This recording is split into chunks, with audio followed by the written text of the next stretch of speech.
Welcome YouTube channel Durga सजी में आपका स्वागत है। आज हम बात करेंगे बीटीसी यानी डीएलएड फोर्थ सेमेस्टर क्लास के अंतर्गत हम पढ़ेंगे मैथ का 2017 का पेपर। इस वीडियो में जितने भी क्वेश्चन आए हैं हम बिल्कुल सिंपल तरीके से और स्पष्ट तरीके से समझाने की कोशिश करेंगे। वीडियो को आप पूरा देखिएगा, इसकी मत करिएगा, क्योंकि इस वीडियो बताते साथ और सारे क्वेश्चन भी आपको आसानी सॉल्व कर सकते हैं। ठीक है, तो चलिए हम शुरू करते हैं। आपका पहला क्वेश्चन कह रहा है कि परिमेय संख्या 4/-5 तथा 8/15 का भागफल क्या है। तो इनको भाग देना है, भाग क्या आएगा। देखिए 4/5 है, क्या करना है, भाग करना, भाग कर दीजिए, ये 8/15 आ जाएगा। ठीक है, आपके नियम मालूम है, जब कोई संख्या भाग में होती है तो भाग को करते हैं हमेशा गुणा में। जैसे गुणा करते हैं भाग को तो संख्या पलट जाती है, ऊपर आता है 15, नीचे जाएगा 8। ठीक है, जो अंश हर है वो हर अंश बदल जाती है, संख्या पलट जाती है। देखिए अब इनको आपस काट लीजिए। देखिए यहाँ पर माइनस का चिन्ह लगा हुआ है, ये 5 नीचे है, अब 15 ऊपर है, तो काट देंगे 5×3 = 15। ऊपर 3 बचा, 4 का नाम 4 और 4 दूनी 8, नीचे काट देंगे तो ऊपर देखिए 3 × 1 अर्थात 3 आया, नीचे 2 बचा, यहाँ पर 1 बचा था तो 2 का नाम 2 आया। चिन्ह यहाँ लगा माइनस का, चिन्ह लगा देंगे, माइनस लगा देंगे तो माइनस का 3/2, इसका आंसर सही आएगा। ऑप्शन नंबर हमारा तीसरा सही है। अगला क्वेश्चन कह रहा है कि एक पासा फेंकने पर प्रतिदर्श समष्टि में अभाज्य संख्या के अवयव की संख्या बताना है। देखिए जब आपको मैं एक मॉडल पेपर लाऊंगा 2025 का फोर्थ सेमेस्टर का, उसमें हम जो प्रोबेबिलिटी के है मैं बहुत सारे क्वेश्चन आपको सामने लाऊंगा, इसमें आपको बहुत अच्छी तरह से समझाने की कोशिश करूंगा। ठीक है, चलिए अगला क्वेश्चन बात करते हैं, बाकी बात की बात है। देखिए कह रहा है कि एक पासा फेंका जाता है, तो आपको मालूम जब एक पासा फेंकते हैं तो पासे में हमारे पास 1 आ सकता है, 2 आ सकता है, 3 आ सकता है, 4 आ सकता है, 5 आ सकता है, 6 आ सकता है। उसमें 6 अंक होते हैं, 1 से 6 अंक होते हैं, आपको जानते ही पासे में। तो जब पासा फेंकते हैं कभी कभी 1 भी आता है, 2 आता है, 3 आता है, 4 आता है, 5। देखिए ये आने की संभावना कितनी है, टोटल 6 है। ठीक है, ये 6 तरीके से आपके पास आ सकती है। तो यहाँ पर पूछा क्या है, संभावना नहीं पूछ रहा है, ये पूछ रहा है प्रतिदष्ट समष्टि, मतलब सिंपल स्पेस पूछ रहा है। सिंपल स्पेस पूछ रहा है कितना आएगा। तो सिंपल स्पेस जो समष्टि होता है, प्रतिदष्ट होता है, स्पेस होता है, इसकी सिंबल एस होता है। जो हमारा सैंपल स्पेस जो होता है इसे बोलते हैं प्रतिदर्श। जो हमारे पास क्या दिखा रहा है वो होता है प्रतिदर्श समष्टि, इसे हम एस से नोट करते हैं और एस नोट करते हैं और इसको हम एक मंझले कोष्ठक के अंदर रखते हैं। तो देखिए यहाँ पर इसको हम 1 2 3 4 5 6 रख सकते हैं। ये आपका हो गया प्रतिदर्श समष्टि ये। लेकिन क्वेश्चन क्या कह रहा है कि अभाज्य संख्या है, मतलब इनमें देखिए अभाज्य कौन सी है। तो अभाज्य संख्या वो कहलाती हैं जो वो अपने आप से कटती हैं, किसी और से नहीं कटती हैं। तो अभाज्य जो देखिए अभाज्य संख्या वो कहलाती है जो अपने आप से कटती हैं, किसी और से नहीं कटती। देखिए यहाँ पर देखिए 1 है, अपने आप से कटता अभाज्य है, 2 है, 3 है और एक 5 है। ये संख्याएँ अपने आप स्वयं से करती हैं तो अभाज्य संख्या कहलाती है, मतलब अपने आप अलावा किसी और से नहीं करती हैं, तो अभाज्य संख्या कहलाती है। ठीक है, देखिए यहाँ पर अभाज्य संख्या आपके पास कितनी है, 4 है, 1 2 3 4। तो यहाँ पर इन चारों को लिखना है। तो कह रहा है अवयव कितने, देखिए यहाँ पर अगर इसको देखा जाए पूरे अवयव तो यहाँ पर 6 अवयव हैं। ठीक है, अभाज्य पूछ रहा था, अभाज्य में हमारे पास 1 2 3 4 अवयव है, तो ऑप्शन नंबर 2 इसका सही है। ठीक है, अगर यहाँ पर सम पूछ लेता तो यहाँ पर 1 2 3 सम हमारे पास 3 है, तो 3 यहाँ पर ऑप्शन 4 सही हो जाता है। ठीक है, तो क्वेश्चन को डिपेंड करता है क्वेश्चन में क्या पूछा जा रहा है। चलिए बढ़ते हैं अगले क्वेश्चन की ओर। तो कह रहा है कि 0.0000 का 8 का घनमूल बताना है। तो इस तरह सवाल को हल करने के लिए पहले देखिए 8 यहाँ पर है, तो 8 किसका घनमूल होता है। ये आपका 8 का जो घनमूल होगा 2। ठीक है, तो कल्पना समीकरण 2 2 रखा हुआ है। अब देखिएगा यहाँ पर डिपेंड करता है 0 पर। अगर घनमूल पूछ रहा है तो घनमूल में हम करते क्या हैं कि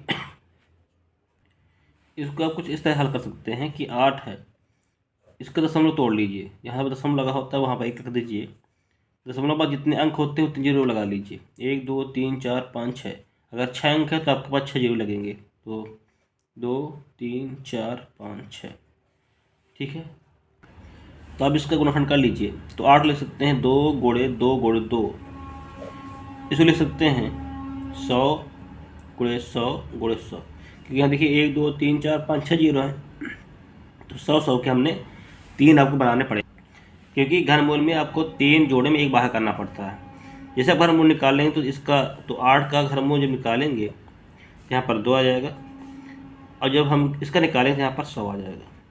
ठीक है, अब फिर आप में 2 में 100 का भाग देना है, तो वैसे 2 लिखा है 2 नोट कर दीजिए।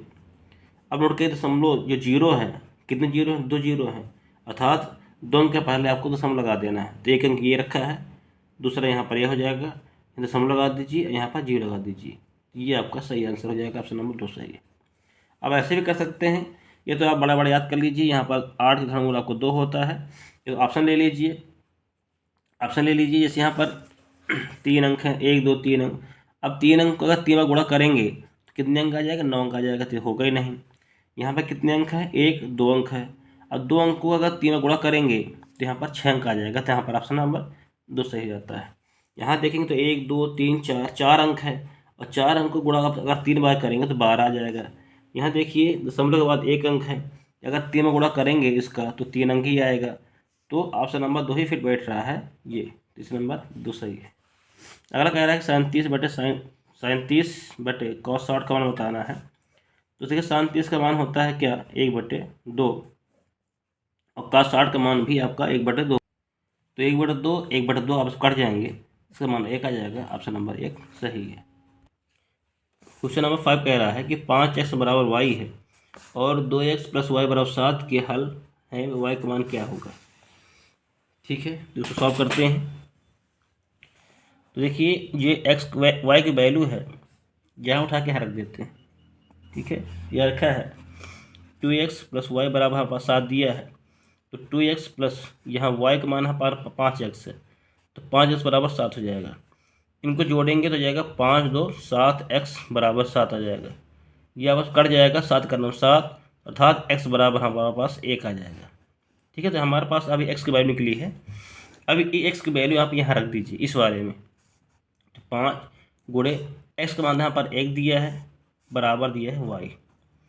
अब 5 का नाम 5 गुणा करेंगे तो 5 आ जाएगा बराबर y के, तो y बराबर 5 आया, ऑप्शन नंबर 3 सही है। अगला कुछ कह रहा है, ये कह रहा है कि एक 70 सेंटीमीटर लंबा और 7 सेंटीमीटर चौड़े आयत के चौड़ाई की परत है, आपको चौड़ाई के चारों घुमाना है, एक बेलन बन जाता है। देखिए यहाँ पर एक आयत आकार हाँ पेपर दिया हुआ है, अगर हम चौड़ाई के परत घुमाएंगे तो बेलन बन जाता है। तो देखिए एक चीज़ यह नोट करिए कि जिसमें कि यह रखना है कि जिस भुजा के परत घुमाया जाता है, जिस भुजा के परत घुमा जाता है, वो उस भुजा की जो लंबाई होती है बेलन की ऊंचाई होती है। ध्यान दीजिएगा, जिस भुजा की घुमाया जाता है, जिस भुजा घुमाएंगे वो बेलन की आपकी ऊंचाई बन जाती है। ठीक है, तो यहाँ पर आप देखेंगे जो हमारे पास ऊंचाई है h का मान दिया 7 सेंटीमीटर। ठीक है, अब ये जब घूमेगा, ठीक है, ये घूम जाएगा, ये पूरा क्या बन जाएगा, ये आपका बन जाएगा इस प्रकार का।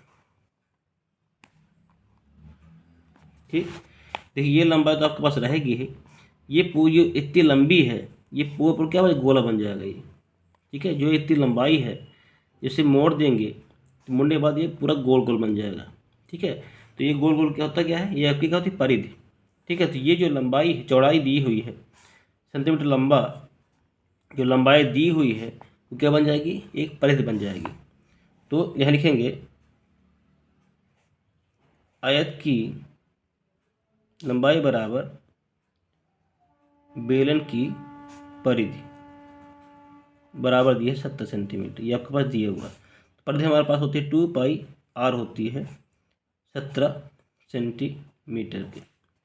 ठीक है, तो यहाँ त्रिज्या निकालेंगे तो आर बराबर हो जाएगा 17/2 पाई सेंटीमीटर की। ठीक, ये आपके पास आ गया। अब आपको क्या करना है, आयतन ज्ञात करना है। आयतन वी होता है पाई आर स्क्वायर एच के। पाई मान रखा रहने दीजिए, आर यहाँ पर दिया है 17/2 पाई गुणे 17/2 पाई गुणे एच का मान दिया है हमारे पास 7 सेंटीमीटर। ठीक है, तो यहाँ पर जो कटता काट लेते हैं आपस में, तो ये पाई पाई कट जाएगा। ठीक है, इन सभी को आपस में गुणा कर लीजिए। ठीक है, तो हमारे पास ये हो जाएगा 2023/4 पाई की। देखिए, अगर पाई का मान बदल देते हैं 22/7 में 4, 22 का मान, पाई का मान होता है 22। देखिए यहाँ पर 22/7, यहाँ पर 22/7 लिखेंगे तो 22 नीचे जाएगा, 7 आपका ऊपर हो जाएगा। ठीक है, तो जब इसको सॉल्व करेंगे तो इसका मान आ जाएगा, यह नोट कर लेते हैं। तो देखिए, इसको भाग देने पर, पूर्ण कैलकुलेट करने पर हमारा वैल्यू आएगी 160.92 सेंटीमीटर क्यूब की। ठीक है, तो अब ऐसे ही कैलकुलेट थोड़ा कर लीजिएगा, यहाँ पर जगह नहीं थी, तो जब गुणा भाग करेंगे तो आपको वैल्यू प्राप्त हो जाएगी। चलिए अगर क्वेश्चन को बढ़ते हैं।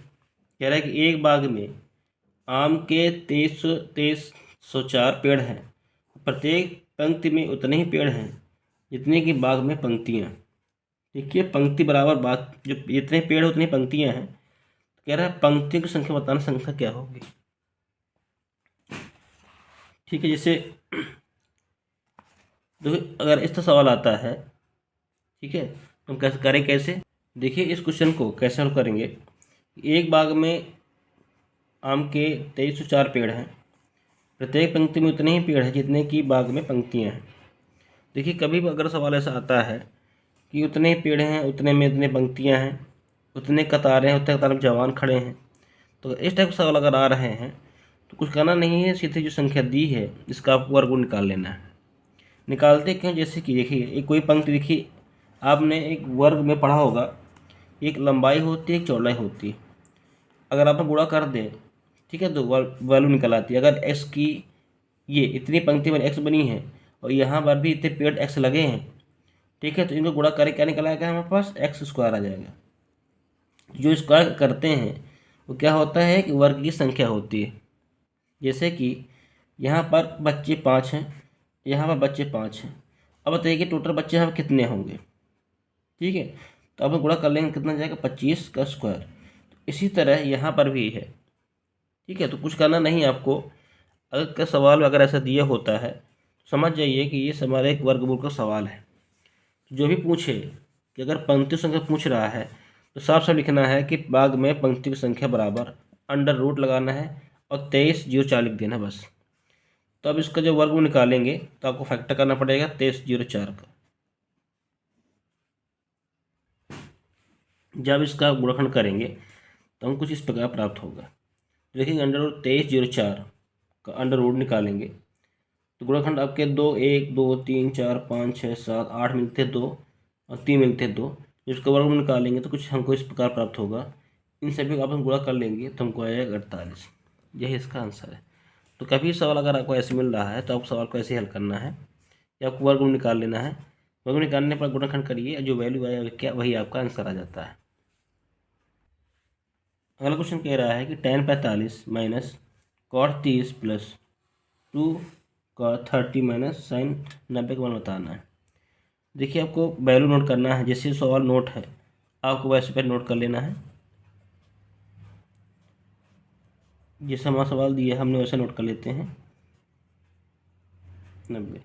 देखिए tan, देखिए tan 45 का मान होता क्या है, तो tan 45 का मान हमारे पास 1 होता है। तो ये रख दीजिए। देखिए cot 30, cot 30 का मान क्या होता है, देखिए cot ये 30 होता है, वो tan 30 का उल्टा होता है। ठीक है, तो tan 30 का मान होता है 1/3, तो cot 3 का मान होगा, cot 30 का मान होगा 3 प्लस 2, जहाँ पर है cos 30, cos 30 का मान होता है √3/2। देखिए, साइन में जितने भी वैल्यू है एंगल के, ये आपको याद होने चाहिए, तभी आप कर पाएंगे, नहीं तो आप नहीं कर पाएंगे। Minus sign 90। साइन 90 का मान आपके पास 1 होता है। ठीक है, ये सॉल्व करेंगे तो नीचे का 2 2 कट जाता है, तो 1 माइनस √3 प्लस यहाँ पर √3 बचता है -1। देखिए जो कटता है काट लेते हैं, ये प्लस का है माइनस कट जाएगा, ये माइनस का प्लस कट जाएगा तो क्या आएगा 0। ये इसका आंसर है। ठीक है, तो आप कैसे करना है आगे देखते हैं। अगला सवाल दिया है, इस कुछ समीकरण को हल करना है, इसका मान क्या आएगा, मतलब x की वैल्यू क्या आएगी। तो इसको हल करने के लिए पहले हमको बड़ी घात पहले रखते हैं। देखिए इसमें जो पावर 2 घात ये पहले रखेंगे x², फिर उससे छोटी घात हमारे पास ये 13x है, प्लस 13x रखेंगे, हमारा व्यवस्था है -30 ये रखेंगे। ठीक है, ये गुणनखंड करने के लिए आपको 2 पद आपको चाहिए होते हैं। ठीक है, ये 30 गुणा करेंगे पहले वाले पद में, इसमें 1 में, तो जाएगा हमारे पास 30। 1 गुणा करेंगे 30 में तो जाएगा 30, अर्थात गुणा करने में हमको 30 आना चाहिए। ऐसी संख्या ढूंढनी है, 2 संख्या है जिसे गुणा करने में 30 आए, हमारे पास क्या मिला 13 या 13x है, ध्यान दीजिएगा। ठीक है, ये पहले इसका पद गुणा करेंगे सवाल 1 में तो 30 आ जाएगा। अब आपको बता रहे हैं कि ऐसे 2 संख्या बताना है कि गुणा करने पर हमको प्राप्त हो जाए। देखिए यहाँ पर लिखा माइनस का, तो यह -30 भी आना चाहिए, -30 आना चाहिए, और यहाँ पर 13 आना चाहिए। तो क्या होगा, इसका आंसर होगा 10x - 3x। देखिए 10 × 30 तो होता है, लेकिन अगर जोड़ेंगे तो हमको प्राप्त होगा 7, तो ये नहीं बैठा, 7x बचेगा ना, हमको 13 लाना है। ठीक है, तो कोई और संख्या ढूंढिए। तो हमको प्राप्त होता है 15x - 2x। 15 में 2 हट जाएगा तो 13 आ जाएगा। ठीक है, सही है। और हम 15 और 2 गुणा करेंगे तो क्या जाएगा 30 आ जाएगा, लेकिन माइनस का है। ठीक है, तो 15 का गुणा करेंगे 2 में तो 15 दूनी 30 आ जाएगा, -30 आ जाएगा, और 15 में अगर 2 घटा देंगे तो जाएगा 13। करेक्ट है। तो जहाँ पर 13 है वहाँ लिखना आपको 15x - 2x, x² प्लस जहाँ 13 है वहाँ क्या लिखना है 15x - 2x, 15x - 2x -30। देखिए इसमें आपको 2 गुणनखंड करना है, आपको 2 पद लाने हैं। यहाँ पर 30 था -30, ऐसे 2 संख्या करना है जिसको गुणा करने पर -30 आ जाए। तो देखिए यहाँ पर एक 15 है, एक -2 है, तो 15 गुणे -2 कर देते हैं तो 15 दूने 30 -30 आ जाएगा, और 15 में हम 2 कम कर देते हैं तो यहाँ पर 13 आ जाएगा। ठीक है, तो दोनों बैठ रहा है, माइनस भी आ रहा है, यहाँ पर घटाने पर 13 भी आ रहा है, तो हमने वैसे नोट कर दी जैसा था, अर्थात 15 में 2 घटेगा 13 आ जाएगा, और गुणा करने पर 15 में 30 तो आ ही रहा है। अब हम देखिए जोड़े बनाने हैं, 2 2 के जोड़े बना लेते हैं।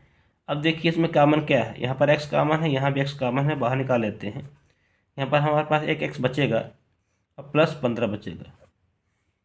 अब देखिए इसमें कॉमन क्या है, पहले बात दोनों माइनस कॉमन से माइनस बाहर निकालेंगे, क्यों, क्योंकि यहाँ पर पद पहले प्लस का है, यहाँ माइनस हम निकालेंगे नहीं तो ये माइनस का आंसर आएगा तो गलत हो जाएगा। ठीक है, तो यहाँ प्लस है इसलिए उसको माइनस में बाहर निकालना पड़ेगा। यहाँ 2 कॉमन है, 2 बाहर निकाल लीजिए। यहाँ पर 30 है, 30 में 2 कॉमन होता है, वो भी बाहर निकल जाएगा। यहाँ पर x बचेगा और 30 में 2 बाहर निकल जाएगा तो बचेगा हमारे पास 15। ठीक है, गुणा ग्रुप में होता है। हमको फिर देखिए कॉमन मिल रहा है, जो हमारा कॉमन है फिर आपको वापस मिल रहा है, फिर हम इसको एक बार बाहर निकालेंगे, x + 15। हमारे पास बचता क्या है, ये x बचता है, फिर -2 बचता है, नोट कर लेंगे दूसरे कोष्टक में x - 2। देखिए यहाँ समीकरण में 0 लगा हुआ है, 0 लगा के चलेंगे क्योंकि इसकी वैल्यू निकालनी है हमको। ठीक है, यहाँ पर 0 रखिए। अब देखिए ये पद क्या है, गुणे में है, इसको जब पक्षांतर कर देंगे तो हमारे पास ये बचेगा, तो x + 15 बराबर बचेगा 0। ठीक है, अगर ये रखेंगे, इसको पक्षांतर कर देंगे 0 भाग करेंगे इसका, तो ये बचेगा हमारे पास x - 2 बराबर 0, ये मिलेगा। अब यहाँ पर देखिए, यहाँ पर x का मान निकालना है, इसको पक्षांतर कर देंगे, x बराबर आ जाएगा -15। यह देखिए यहाँ -2 है, वहाँ ले जाएंगे, x बराबर 2 आ जाएगा, बस ये इसलिए। तो x जो वैल्यू निकलती है, एक निकलती है -15, एक निकलती है 2, यह आपको हल करना था। देखिए अगला क्वेश्चन क्या कह रहा है, कह रहा है कि वृत्त का क्षेत्रफल दिया है, वृत्त का क्षेत्रफल 154 सेंटीमीटर स्क्वायर है। वृत्त का त्रिज्या बताना है आपको। देखिए आपको मालूम है वृत्त का क्षेत्रफल दिए हुआ हमारे पास 154 सेंटीमीटर स्क्वायर दिया हुआ है, जानते ही आप। अब हमारे पास एक्चुअली में वृत्त का क्षेत्रफल क्या होता है, ये होता है हमारे पास पाई आर स्क्वायर, ये आप जानते ही हैं। तो 154 सेंटीमीटर स्क्वायर है। इसका मान होता है 22/7। आर स्क्वायर बराबर हो जाएगा 154 सेंटीमीटर स्क्वायर। देखिए अगर करते आपस काट देते हैं तो 22/154 होता है, ये कट जाता है। यहाँ बचेगा हमारे पास r²/7, यहाँ बचेगा हमारे पास 7 सेंटीमीटर स्क्वायर। ठीक है, अब क्या करेंगे, क्रॉस मल्टीप्लाई कर देंगे। 1 गुणा करेंगे r में तो r² आ जाएगा, 7 गुणा करेंगे 7 में तो जाएगा 49 हो जाएगा, 49 सेंटीमीटर स्क्वायर। r² लगा है, इसका वर्गमूल निकालेंगे, √49 सेंटीमीटर स्क्वायर। तो 49 किसका वर्गमूल है, 49 आपको 7 का होता है तो 7 हो जाएगा। ये सेंटीमीटर स्क्वायर अगर निकालेंगे तो यहाँ पर सेंटीमीटर आ जाएगा। तो वृत्त पूछ रहा है कि वृत्त की त्रिज्या बताना है, तो हमारे वृत्त की त्रिज्या कितनी होती है, r, तो हमारी निकाली 4 सेंटीमीटर, जो त्रिज्या हमारी पास 7 सेंटीमीटर आ गई। तो ये इसका आंसर है। अगला क्वेश्चन कह रहा है कि 4x² + 5x + 1 का गुणनखंड करना है। इसके पहले भी सवाल इस तरह का आया था, इसमें फिर सवाल आ गया। तो हमने बताया था कि जो लास्ट पद होता है उसको पहले पद में गुणा करना है। तो 4 का 9 4, अर्थात गुणा करने में क्या है हमारे पास, गुणा करने में 4 आता है। अब देखिए यहाँ पर क्या लिखा है 5, बीच में क्या आ रहा है 5, तो ध्यान दीजिएगा 5x है, यहाँ पर आता है। देखिए अब ध्यान देना, यहाँ पर ये है कि ऐसे दो पद बताने हैं, गुणा करने पर 4 आ जाए। ठीक है, क्योंकि यहाँ पर 1 है, यहाँ पर 4x², तो यहाँ पर x² भी लग सकते हैं, कोई दिक्कत बात नहीं है, क्योंकि यहाँ पर अंकों खेल है। ठीक है, यहाँ पर रखने चाहिए तो मतलब नहीं है। हमारा पद होता है बीच वाला, बीच को आपको तोड़ना आना चाहिए बस। अगर ये सही तोड़ गया तो सवाल आपको लग जाएगा। तो गुणा करने पर ऐसे दो पद बताने कि गुणा करने पर 4 आ जाए और यहाँ पर जोड़ने पर आपका 5 आ जाए। देखिए 4 × 1, 4 का 9 4, गुणा करने में 4 आ रहा है, और 4 में अगर 1 जोड़ दे, 4 + 1 जोड़ने पे क्या जाता है 5 आता है, करेक्ट है। तो यहाँ पे लिखेंगे 4x + 1x, क्योंकि 4x और 1x हो जाते हैं 5x, और 4 × 1 करेंगे तो 4x² आ जाएगा। ये सही बैठ रहा है। तो जहाँ पर 5x है वहाँ लिखेंगे 4x + 1 लिख देंगे बस। तो 4x², यहाँ 5x में लिखेंगे 4x + x + 1। ठीक, ऐसे नोट कर लेते हैं। यहाँ पर 5x है, बाकी से कोई मतलब नहीं होता है। अब जोड़े बनाएंगे इसका, ये बनाएंगे इसका। अब देखिए इन दोनों में कॉमन क्या है, देखिए दोनों में 4, यहाँ पर 4 नोट कर लेंगे, यहाँ पर x भी बाहर निकाल लेंगे। हमारा बचता क्या है, यहाँ पर x² 2 है तो 1 बचा रहेगा, और यहाँ पर पूरा 4 से निकल जाता है तो कुछ बचेगा नहीं, जब कुछ बचता नहीं तो यहाँ पर रखते हैं यहाँ पर 1। ठीक है, क्योंकि हमेशा किसी पद में कोई पद हो उसमें 1 जरूर रखा रहता है। तो 4 से जब पूरा निकल जाएगा तो यहाँ पर बचेगा 1। देखिए इन दोनों में कॉमन क्या है, तो कॉमन कुछ दिख नहीं रहा है, जो कुछ कॉमन होता नहीं तो हम रखते हैं कॉमन 1। जो कुछ भी कॉमन दिखे ना तो हम कॉमन रखते हैं, बाहर 1 रख देते हैं। और देखिए कुछ इसमें कॉमन निकला ही नहीं है तो जैसे है वैसे नोट कर देते हैं। अब फिर देखेंगे इन दोनों में क्या कॉमन है, तो फिर देखिए वही मिल रहा है हमको, तो फिर वही लिख देंगे x + 1 लिख देंगे पहले कोष्टक में, और दूसरे कोष्टक जो हमारा बचता है तो 4x + 1, 4x + 1 हम लिख देते हैं दूसरे कोष्टक में। तो ये हमारा आंसर है। देखिए गुणाखंड करना है, तो ये क्या है, यहाँ पर गुणा है, तो ये गुणाखंड आपका हो गया, तो यही इसका सलूशन हो गया। इस क्वेश्चन हम बात बताएंगे लास्ट वाले सवाल में। इसके पहले हम क्वेश्चन नंबर 14 कर लेते हैं। ठीक है, तो कह रहा है कि 14 कह रहा है कि इस पद का आपको बहुलक बताना है। देखिए ये क्वेश्चन दिया है 14 नंबर में, दीर्घ उत्तरी का है, ये लघु उत्तरी का है, लेकिन जो है सिंपल क्वेश्चन है, इस बहुलक बताना है। देखिए आपको पता होना चाहिए बहुलक होता क्या है। ठीक है, तो जो बहुलक का अर्थ होता है सर्वाधिक बारंबारता वाला पद, ये आंकड़ा, मतलब जिस पद में सर्वाधिक बार आया हो, जो आंकड़ा सर्वाधिक बार आया हो वह इसका बहुलक कहलाता है। जैसे यहाँ पर 23 जो 21 है वो 2 बार आया है, 22 आपका 3 बार आया है, 23 आपका 5 बार है, देखिए यहाँ पर 5 सर्वाधिक आया है। 24 आपका 1 बार आया है। 25 आपका 2 बार आया है। देखिए कौन सा पद हमारे पास ज़्यादा आया है, 23। ठीक है, यहाँ पर यह स्टार्ट इसको लिखना ऐसे है, जब आप पेपर लिखेंगे यहाँ पर कि यहाँ की स्पष्ट है कि 23 की जो बारंबारता है सबसे अधिक है, मतलब 5 बार है, अर्थात इसका जो बहुलक है वो आपका 23 है। इस तरह का पेपर लिखना है। ठीक है, तो आप ऐसे ही करना है आपको पेपर में। चलिए बढ़ते हैं अगले क्वेश्चन की ओर। क्वेश्चन नंबर 13 कह रहा है कि एक मदारी की टोपी है, वो शंक्वाकार है।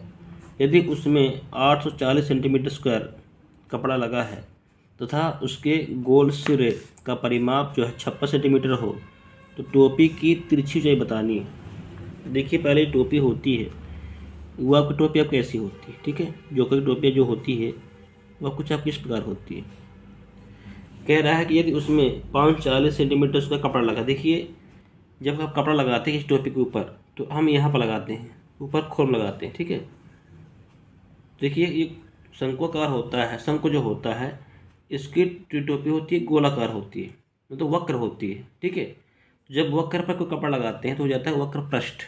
ठीक है, अगर कोई चीज़ वक्र है तो वक्र हम बात करते हैं तो हो जाती है वो वक्र पृष्ठ। अब आपको मालूम है कि वक्र पृष्ठ क्षेत्रफल का मात्रक क्या होता है, सेंटीमीटर उसका। कोई भी अगर क्षेत्रफल दिया है तो अगर उसका मात्रक सेंटीमीटर स्क्वायर है तो समझ जाइएगा वो आपका क्षेत्रफल दिया हुआ है। ये कि आपको शंकु है, तो शंकु हम देखते हैं, शंकु में क्या होता है, वक्र पृष्ठ होता है, होता नहीं होता। तो ये वक्र पृष्ठ का मान ही आपका यहाँ पर दिया हुआ है। ये कह रहा है इसके बाद उसके गोल सिरे, यहाँ पर देखिए यहाँ पर गोल सिरा आप किए हैं, यहाँ पर गोल गोल सिरा नीचे मिलता है। ये टोपी आप देखेंगे यहाँ पर तो गोल होता है, तो गोल सिरा का परिमाप का 56 दिया है। देखिए गोल सिरा क्या होती है, वृत्त का जो गोल सिरा होता है इस प्रकार, वो क्या होता है, एक प्रकार की क्या होती है, परिधि होती है। और परिधि क्या होती है, एक परिमाप होता है। ठीक है, ये परिमाप दिया हुआ है, ये परिधि दी हुई है, ये आपका वक्र पृष्ठ क्षेत्रफल दिया हुआ है। देखिए सवाल में अगर ये जानकारी आपको हो जाती है कि सवाल में क्या क्या दिया है, तो आप सवाल आसानी से आप लगा सकते हैं। ठीक है, जैसे कि हम नोट करते हैं। देखिए सवाल में हमारे पास जो दिया है वो नोट कर लेते हैं। देखिए शंक्वाकार टोपी में लगा कपड़ा जो होता है वह उसका क्या कहलाता है, वक्र पृष्ठ कहलाता है। ठीक है, जो कपड़ा लगा होता है यहाँ पर टोपी के ऊपर, जब आप बर्थडे मनाते हैं, बर्थडे में देखे होंगे ये जोकर टाइप का एक टोप आता है, उसमें कुछ पानी झील लगा दी जाती है, वही होता है इसका वक्र पृष्ठ होता है। सवाल में दिया है कि ये 540 सेंटीमीटर लगा हुआ है। अब हमको मालूम है कि जो शंकु का जो वक्र पृष्ठ सूत्र होता है वो आपका पाई आर एल होता है, ये आपको मालूम है। तो हो जाएगा पाई आर एल बराबर हो जाएगा 840 सेंटीमीटर, समीकरण 1 हो जाता है। ठीक, ये वहाँ दिया हुआ है। फिर कह रहा है कि गोल सिरा का जो परिमाप है, यहाँ पर देखिए टोपी जो निचला सिरा है गोल गोल है, ये गोल गोल है, जो गोल गोल होता है वो वृत्त क्या कहती है, परिधि कहलाती है। ये परिमाप ये क्या होती है, परिधि के बराबर होती है, और परिधि हमारी होती है 2πr बराबर 56 सेंटीमीटर। इसको हम कट कर लेते हैं तो हमको मिल जाता है पाई आर बराबर हो जाएगा 56 सेंटीमीटर के, समीकरण 2। ठीक है, अब यहाँ देख रहे होंगे निकालना क्या है, तिरछी ऊंचाई ज्ञात करनी है। जो हमारी तिरछी ऊंचाई क्या होती है, एल होती है। यहाँ लिख सकते हैं माना शंक्वाकार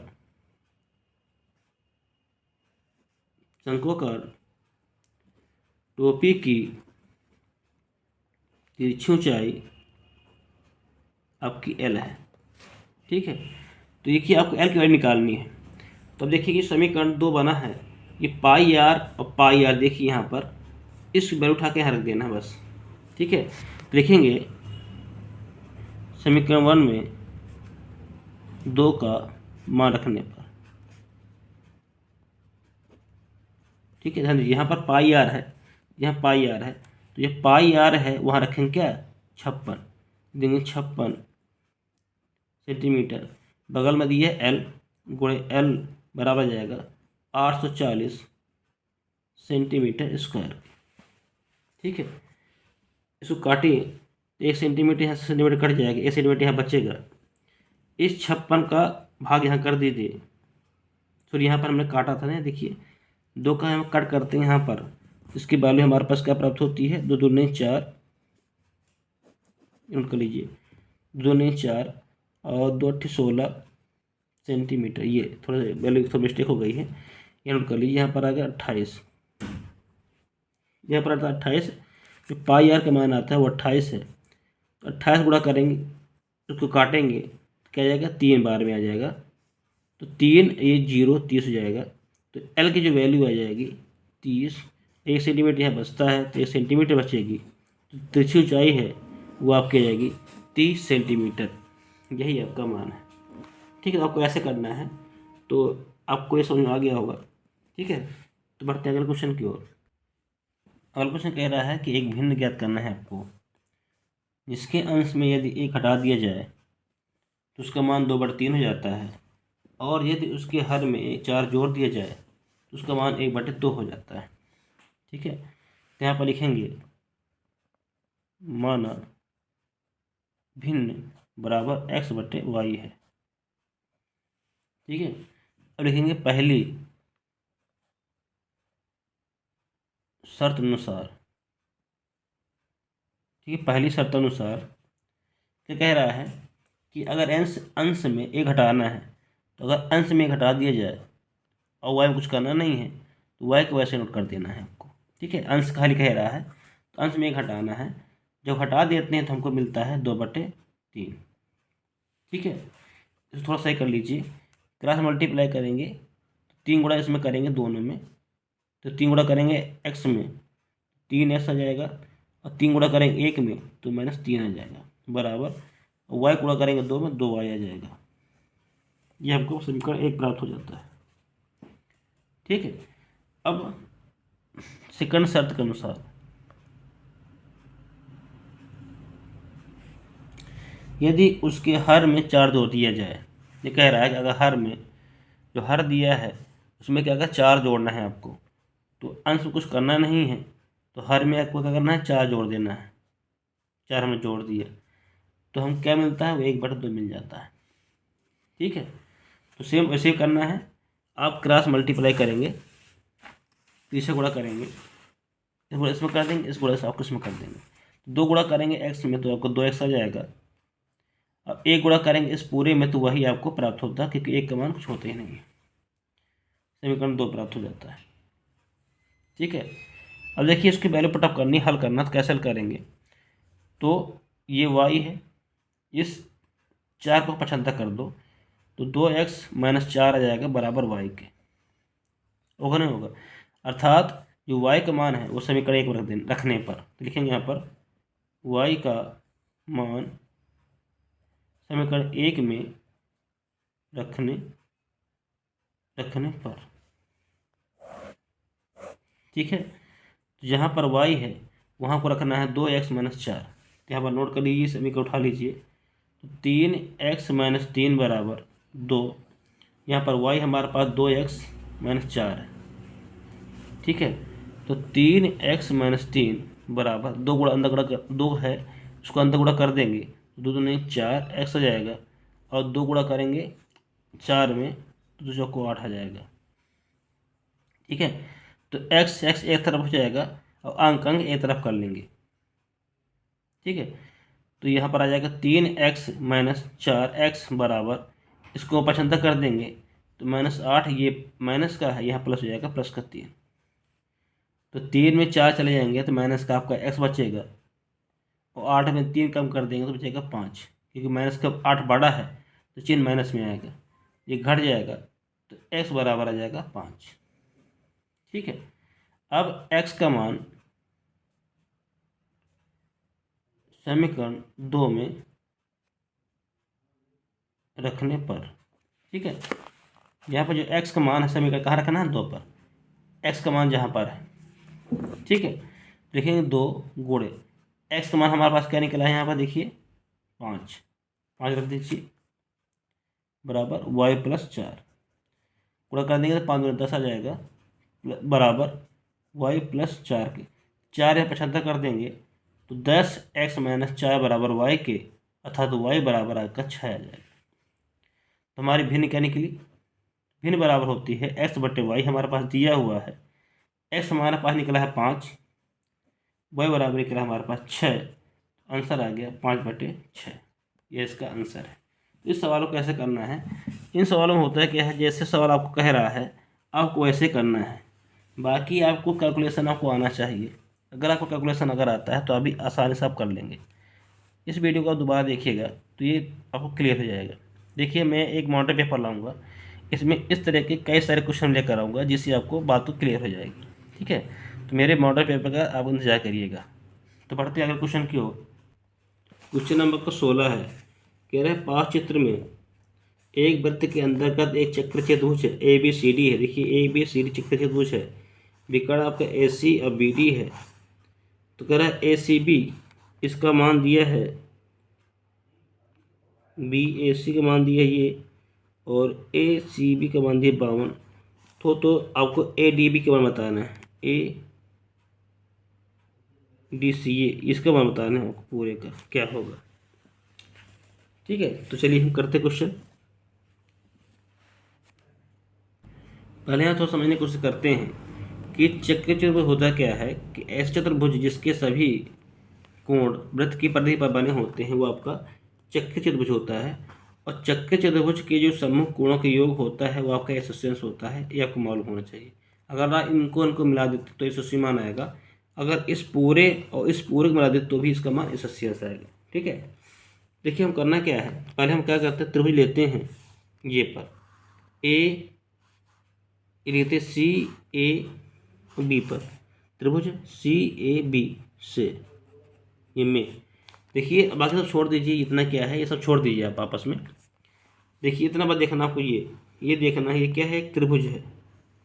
और आपको मालूम है त्रिभुज के अंतः कोण को कितना होता है, एसोसिएंस होता है। अगर ये मिला दें तो कितना मान आएगा, एसोसिएंस आएगा। तो वो लिखेंगे कोण ए प्लस कोण सी और कोण बी बराबर आपको होता है 180। आपको मालूम है त्रिभुज के अंतः कोणों का योग। लिखेंगे त्रिभुज के अंतः कोणों का योग 180 होता है। ए हमारे पास दिया 48, सी दिया है 52 और कोण बी निकालना है। जोड़ेंगे तो कितना आ जाएगा, 8 2 10, 5 9 5 9 1 10, 100 प्लस कोण बी बराबर हो जाएगी 180। प्रशंसा कर देंगे तो कोण बी बराबर आ जाएगा 180 माइनस 100 बराबर 80, तथा जो बी इसका मान आया है वो 80 डिग्री है। ठीक है, और हम जानते हैं कि कोण ए प्लस कोण डी क्या होता है, 180।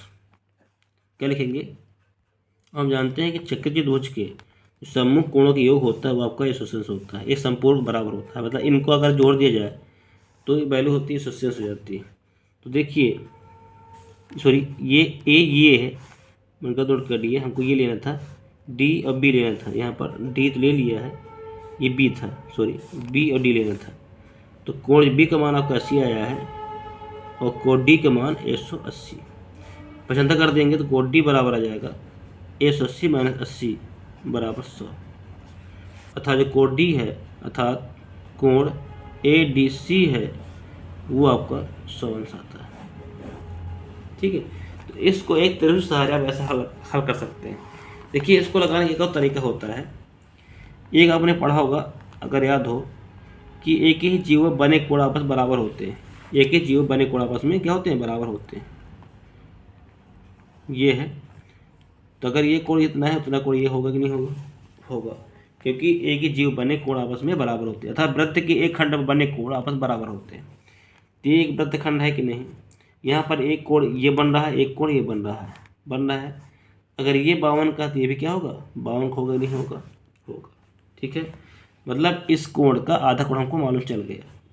ठीक है, अब इसको ये रेखा देखिए, ये भी एक जीवा है, ये एक जीवा पर एक कोण ये बन रहा है और एक कोण आपका ये बन रहा है, तो ये भी कोण बराबर होते नहीं होते। तो अगर ये 48 का ये कितना होगा, 48 का होगा कि नहीं होगा, होगा। अब इन दोनों को आपस मिला देंगे, ये पूरा कोण बन जाएगा, तो कितने के लेगा, 100। ये इतना आंसर है। तो इस सवाल को ऐसे भी हल कर सकते हो और उस सवाल को ऐसे भी आप हल कर सकते हो। ठीक है, इस सवाल लगाने के 2 तरीके हैं। अगर आपको ऐसे लगा तो आप ऐसे हल कर लीजिए, अगर आपको ऐसा ये अच्छा लगा तो आप ऐसे ही सवाल लगा सकते हैं। अगला क्वेश्चन देखिए, क्वेश्चन नंबर 17 क्या कह रहा है। अगला क्वेश्चन कह रहा है कि एक साइकिल के पहिए का व्यास 77 सेंटीमीटर है। कह रहा है 0.242 किलोमीटर चलने पर पहिए कितने चक्कर लगाएगा। देखिए थोड़ा सा यहाँ पर लॉजिक लगा हुआ है। जैसे एक पहिया होता है, ठीक है, यहाँ चलना शुरू करता है, तो जब ये पहिया आगे बढ़ता है, ये आगे वो बढ़ रहा है, ठीक है, तो जितना लंबा ये टायर होगा उतना ही ये चक्कर पूरा कर पाएगा। बस नहीं समझ आई, ठीक है। जितना अगर टायर को काट दिया जाए यहाँ से, तो जितना लंबा ये टायर गोला होगा वो उतनी ही दूरी तय करेगा कि नहीं करेगा। अर्थात वृत्त की जितनी परिधि होगी उतने में एक चक्कर पूरा कर पाएगा, ठीक है। यह कहना चाहते हैं हम, अगर वृत्त की जो परिधि है जितनी लंबी होगी वो उतनी ही दूरी आगे तय कर पाएगी। तो यहाँ देखिए दिया गया है पहिए का व्यास 77 सेंटीमीटर दिया हुआ है, ठीक है। तो इसकी त्रिज्या क्या होगी, त्रिज्या होगी 77/2 सेंटीमीटर की, ठीक। तो लिखेंगे वृत्त की परिधि, ठीक है, परिधि क्या होती है 2πr होती है। साइकिल का पहिए का यहाँ पर पहिया रखेंगे, पहिए की परिधि, ठीक है, पहिए की परिधि है 2πr। तो 22 2 गुणे पाई का मान होता है 22/7, त्रिज्या दिए यहाँ पर 7/2 77/2, ठीक, सेंटीमीटर।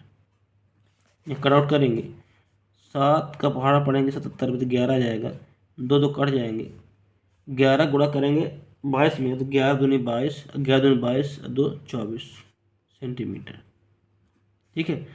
तो ये देखिए जो परिधि है वो एक चक्कर के बराबर होता है। जो परिधि लगाता है तो क्या होता है, एक चक्कर के बराबर होता है। ध्यान दीजिएगा, ये लिख सकते हैं कि एक चक्कर में चली गई दूरी, जो एक परिधि होती है वो चली गई, एक चक्कर लगाने का एक दूरी होती है, एक चक्कर लगाने चली गई दूरी इतनी है।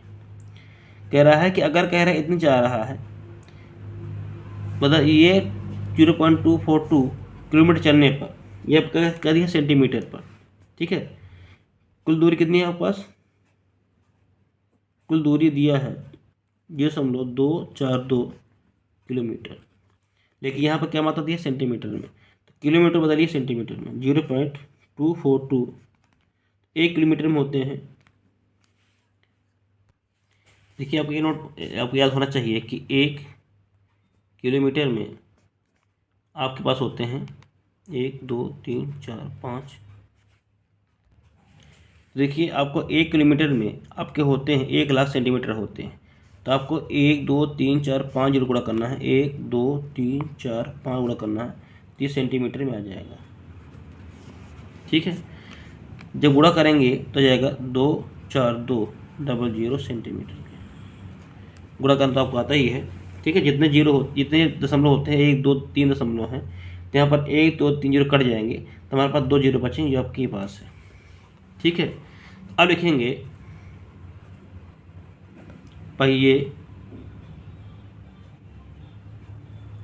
पहिए द्वारा लगाए गए चक्कर।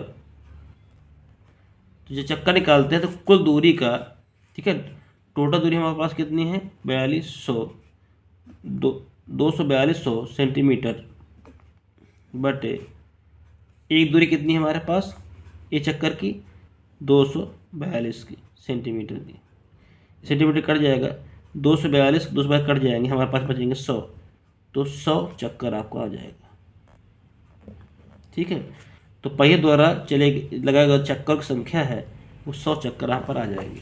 तो चक्कर का भी निकालने के लिए क्या करते हैं, कुल दूरी को एक दूरी चले गए दूरी के भाग दे देते हैं, तो हमारे समय से चक्कर की संख्या निकल आती है, ठीक है। मतलब ऊपर क्या होगी बड़ी संख्या होगी, नीचे आपकी छोटी संख्या होगी, तभी आपकी चक्कर संख्या निकलती है। देखिए तो ये ध्यान दीजिए कि इस सवाल को भी मैं एक मॉडल पेपर लेकर आऊँगा, उसमें आपको ये देखने को मिलेगा। तो ध्यान दीजिएगा, इस वीडियो जो मॉडल पेपर लाऊंगा उसे आप गौर से लगाने की कोशिश करिएगा। तो बढ़ते हैं अगले क्वेश्चन की ओर। कह रहा है कि एक धातु की ठोस घनाकार सिल्ली है। देखिए ठोस कैसी है, घना आयताकार है और ठोस है। जब कोई ठोस हो और आयताकार हो तो आपकी होती घनाभ। ध्यान दीजिएगा वो क्या होती है घनाभ होती है। तो घनाभ की सिल्टी की माप जो है 10, ये आपका ऐसे बनाया गया है, देखिए ये आपका घनाभ है, ठीक है, ऐसा। इसकी लंबाई चौड़ाई दी हुई है 10 सेंटीमीटर, और ऊंचाई मान लीजिए 4 सेंटीमीटर है, और चौड़ाई आपकी 1.6 सेंटीमीटर है, ये आपको दी हुई है, ठीक है, ये इतने बजे दी गया। अगर इसी पिघला कर एक ठोस घना बनाया गया, और इसको जब पिघला देते हैं तो क्या बन जाता है, हमारे पास एक घन बन जाता है। मतलब एक घनाभ को घन बनाया जाता है। देखिए कोई भी चीज़ अगर पिघला कर बनाई जाती है तो उसके आकार में कोई परिवर्तन नहीं होता, अर्थात इसका जो वॉल्यूम होता है वो इस वॉल्यूम के बराबर होता है, ठीक है। तो लिख सकते हैं अगर कोई चीज़ पिघला कर बनाती है तो जो घनाभ का आयतन होता है वो बराबर होता है घन के आयतन के, ठीक है, ध्यान दीजिएगा, ये ऐसा होता है। तो अब घनाभ का आयतन हमारा क्या होता है, हमारे पास लंबाई गुणे चौड़ाई गुणे ऊंचाई होती है, ये आपको मालूम है। और घन का जो आयतन होता है वो आपकी होता है भुजा क्यूब होती है, अर्थात एक क्यूब होती है, ठीक है। यहाँ पे लिख सकते हैं लंबाई, लिख सकते हैं लंबाई, चौड़ाई या ऊंचाई हम लिख सकते हैं, ठीक है, हिंदी में बराबर भुजा स्क्वायर, भुजा क्यूब। बस इसकी वैल्यू रख दीजिए। यहाँ पर दिया है 10 सेंटीमीटर गुणे 4 सेंटीमीटर गुणे 1.6 सेंटीमीटर दिया हुआ है, जाएगा भुजा क्यूब के, ठीक। इनको हम गुणा करेंगे, ये 1.64 10 गुणा करेंगे तो आपका आ जाएगा 64 सेंटीमीटर, क्योंकि सेंटीमीटर सेंटीमीटर 3 बार है, 3 आ जाएगा, ये भुजा क्यूब, ठीक है।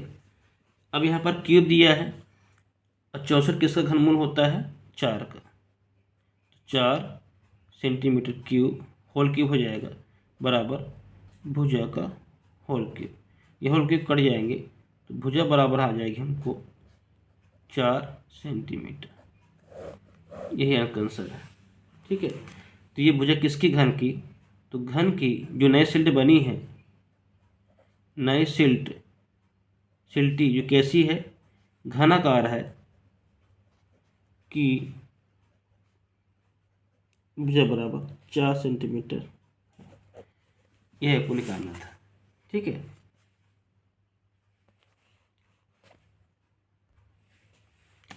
देखिए हमारा अगला क्वेश्चन क्या कह रहा है कि दो पासों को एक साथ फेंकने पर अंकों का योग 4 आने की संभावना ज्ञात करनी है, ठीक है। पहले आपको जो पासे होते हैं, एक पासे में 6 खाने होते हैं, ये आपको मालूम है, अर्थात 1 2 3 4 5 6 होते हैं। इससे दूसरे वाले जो पासा उसमें भी ऐसे होते हैं, 1 2 3 4 5 6, ये आपको मालूम है, ठीक है। जब आप दो पासे एक साथ फेंकते हैं तो पहले एक बात देखिए, जब एक पासा फेंकते हैं ये तो 1 आएगा, ये 2 आएगा, ये तो 3 आएगा, ये तो 4 आएगा, ये तो 5 आएगा, 6 आएगा, ठीक है। जब एक पास आप जब फेंकते हैं तो उसकी जो संभावना होती है वो 1/6 होती है, ठीक है, प्रत्येक के आने की। अगर 1 आया तो 1/6 भी आ सकता है, 2 के आने की संभावना 1/6 होगी, 3 के आने की संभावना 3/6 होगी, 4 की 1/6 होगी। इस तरह जब दो पासे फेंके जाते हैं तो इनकी संभावना होती है 1/36, ठीक है। मतलब प्रत्येक की, एक के आने की संभावना 1/6, दो एक साथ होते हैं तो इनकी संभावना कितनी होती है, 1/36 होती है। यहाँ पर देख लीजिए, क्योंकि जब दो पासे फेंकते हैं तो हमारे पास कुछ इस प्रकार का प्रोग्राम बनता है जो कि 36 पद बनते हैं, ठीक है। देखिए 1 2 3 4 5 6, 6 12 6 1 18 6 24 6 5 30 6 36, अर्थात इनकी जो संभावना है, दो पासे फेंकने की संभावना होती है वो 1/, क्या होती है, 36 आती है, ठीक है। तो हम ये नोट करेंगे पहले, तो हम इसे इस प्रकार नोट कर सकते हैं कि ये प्रत्येक दो पास उछालते जो पद आता है, अर्थात 1/1 आता है, 1 आता है, इसकी संभावना कितनी होगी, 1/36 होगी। 1 2 आता है, इसकी संभावना कितनी होगी, 1/36 होगी। अर्थात प्रत्येक घटना होने की घटना होती है 1/36 होती है। लेकिन सवाल क्या पूछ रहा है कि अंकों का योग क्या आ रहा है, 4। मतलब ऐसे दो संख्या बताइए, ऐसे संभावना बताना है जिनको अंक जोड़ दिया जाए 4 आ जाए। जैसे देखिए 4 यहाँ पर होने की संभावना है, अगर एक क्वेश्चन आपसे ये कहे कि सम होने की संभावना क्या होगी, सम क्या कहे, सम सम मतलब क्या होता है, अगर 2 हो, 4 हो, 6 हो, 8 हो, 6 हो, ये क्या होती है, सम होती है। देखिए यहाँ पे एक सम है, ये भी एक सम है, ये भी सम है, ठीक है। इसमें मैं कई सारे क्वेश्चन आपको बता रहा हूँ। तो अगर कहे कि सम होने की संभावना क्या होगी, अर्थात ये पद क्या हो, सम हो, जैसे 1 और मिलान क्या 2 सम है, 1 3 मिलाए क्या है, सम है, 1 5 मिलाए सम है। तो सम होने की संभावना जो होती है, सम हमारे पास कितने हैं, 1 2 3 4 5 6 7 8 9 10 11 12 13 14 15 16 17 18। तो लिख सकते हैं कि सम होने की संभावना 18/36 अर्थात 1/2, ठीक है, सम होने की। अब यहाँ पर मेन इस तरह हम विषम निकाल सकते हैं, इस तरह हम क्या करें, विषम का भी हम निकाल सकते हैं, ठीक है। मैं इसलिए बता रहा हूँ कि अगर ये सवाल ऐसा आया है तो आपको सवाल ऐसे भी आपको मिल सकता है अगले पेपरों में, ठीक है। कभी सम पूछ लेगा, कभी विषम पूछ लेगा। इसी तरह ये कह रहा है कि सम अंकों का योग क्या नहीं, सम आना चाहिए। देखिए कि अंकों का योग सम कहाँ पर आ रहा है। एक हमारे पास सम ये आ रहा है 4, 4 आना चाहिए। 1 3 4 हमारे पास आ रहा है, 2 और 2 4 यहाँ पर 2 आ रहा है, 4 आने चाहिए। देखिए 3 और 1 4 यहाँ पर आ रहा है, और इसके बाद कोई भी अंकों का योग 4 नहीं आएगा। देखिए तो हमारे पास 1 आया, 2 आया, 3 आया। तो लिखेंगे अंकों का योग 4 होने की संभावना। देखिए 4 आने की संभावना कितनी है, देखिए ये गोल मैंने वृत्त लगा दिया है, सर्कल लगा दिया है, ये 4 आ रहा है, 2 2 4 यहाँ पर आ रहा है, 2 हो गए, 3 और 1 4 होता है, ये हो गया। और देखिए कहीं 4 आ सकता है, देखिए कुछ आ नहीं बनता था, तो 1 2 3 ही हमारे पास है, लिखेंगे 3/36, ठीक है। तो भाग काट देंगे तो हो जाएगा तो 1/12। तो अंकों का योग 4 होने की संभावना है वो 1/12 है, यही इसका आंसर है, ठीक है। तो ये रहे कुछ आपके 2017 के कुछ क्वेश्चन जो मैंने आपको दिए हैं, पेपर 17 का सॉल्व कराया है। संभवतः ही आपको वीडियो को अच्छा लगा होगा, मैंने पूरा कोशिश की है समझाने के लिए, ठीक है। तो पूरा वीडियो देखिए, इसको मत करिएगा। और इसके बाद मैं एक मॉडल पेपर ज़रूर लाऊंगा, उसमें इस तरह कैसे सारे क्वेश्चन शामिल होंगे जिससे आप आसानी से पेपर सॉल्व कर सकते हैं और अच्छे नंबर ला सकते हैं, ठीक है। तो वीडियो देखने के लिए धन्यवाद, thank you, good bye, good night.